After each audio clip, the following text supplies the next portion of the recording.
80-годишниот Душан Бранковиќ со куп документи, транспаренти и протести пред институциите ја бара правдата, како што вели за изгубениот имот кај тутунскиот комбинат Скопје. Се започнало во 1973 година кога со пресуда на Врховниот суд семејството Бранковиќ го добива имотот, кој државата го национализирала 3 децении претходно, но имотот, раскажува Душан, никако да го добиеме во владение. Имотен лист за парцелата од 3500 метри квадратни добиваме дури во 1996 година, но со тежок фалсификат. Ист таков документ 10 дена претходно добива и фирмата која го користи нашиот имот. 10 дена претходно. Тие добиваат од катастар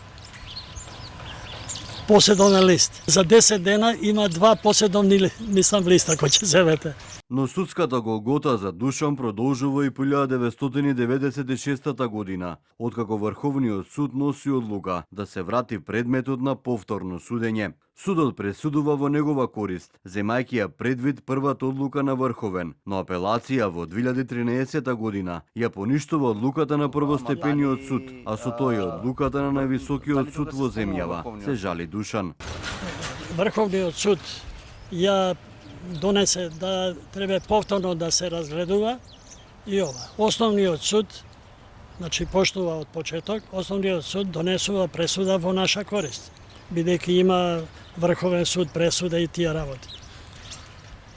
Они се жалат и 2013 година апелација ја поништува пресудата на Врховен суд, што е нонсенс.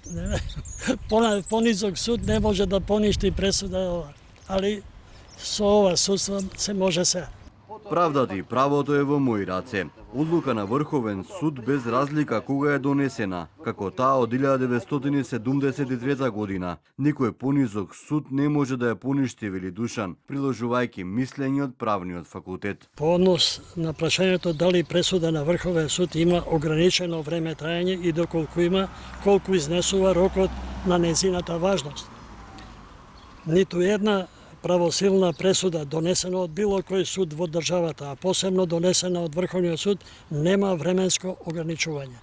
Душан 8 години до 2013 година протестираше пред судовите и Министерството за правда, барајки да му се врати имотот. Годините ме надвасаа, но од правдата не се откажувам, вели Душан, кој најави дека ќе се жали до Врховен суд, но и до Меѓународниот суд во Страсбур.